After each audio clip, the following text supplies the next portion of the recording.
मागच्या वर्षी मला चांगला आठवतं,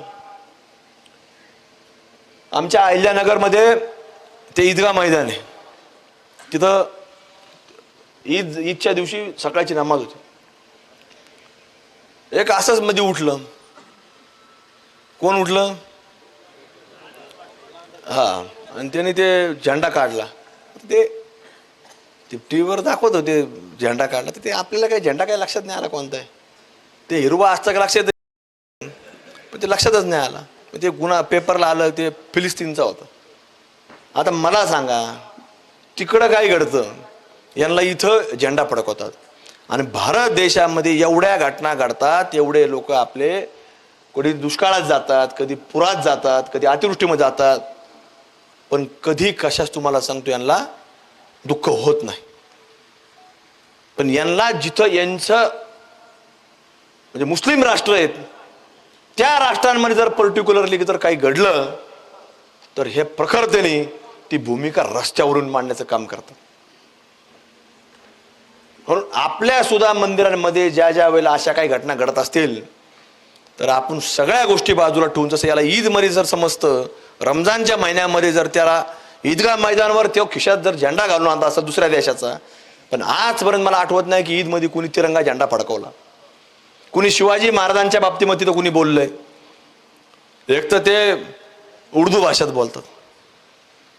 आता काही काही लोकांचं मला आश्चर्य वाटतं, वाईट वाटतं की उठून सुटून ते राजकारण करत बसतात. कसं राजकारण करतात? हिंदी इथं चालणार नाही, हिंदी अमुक चालणार नाही. अरे तू पहिली बोल ना, ती उर्दू चालणार नाही, ती उर्दू बंद करा, उर्दूवर बोल. एकाही शाळेत उर्दू आम्ही शिकून देणार नाही, पण उर्दूवर कधी बोलणार नाही का? फक्त ते मतं पाहिजेत. त्यामुळे महेश दादांनी सांगितलं की, काय सांगितलं महेश दादांनी, की अजिबात मतं नको. महेश दादा मी सुद्धा तसंच सांगून टाकलेलं आहे, अजिबात देऊ नको, तुला मागायला येणार नाही. आणि आमचं जर एखादं असं सेक्युलर आलं, ते आलं आमच्या वतीनं कधी, तर आम्हाला सांग, त्याचं लगेच तुला सांगतो, त्याची करून पाठवून देऊ तुझ्याकडे. ते ठेवायलाच नको. तुम्हाला सांग, आपल्याने दिले तर ठीक, नाही दिलं तर चालूच आहे ना काम. कुठं भाकरी काय मिळणार नाही काय? म्हणून आपल्या सर्वांनी बारकाईने विचार करणं गरजेचं आहे.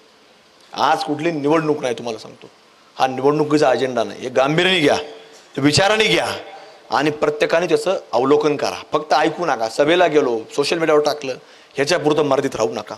हा विचार प्रत्येकाच्या मनामध्ये, हृदयाला स्पर्श केला पाहिजे, प्रत्येकाच्या डोक्यापर्यंत, शेवटच्या नसापर्यंत तो गेला पाहिजे. आणि जो पावली आपण कुठलाही कार्य करत असेल, तर त्या प्रत्येक कार्यामध्ये आपला फक्त आणि फक्त हिंदू विचार हाच शेवटच्या माणसापर्यंत आपल्याला घेऊन जाण्याचं काम आपल्याला प्रत्येक कामामध्ये केलं पाहिजे. भविष्य वाईट आहे.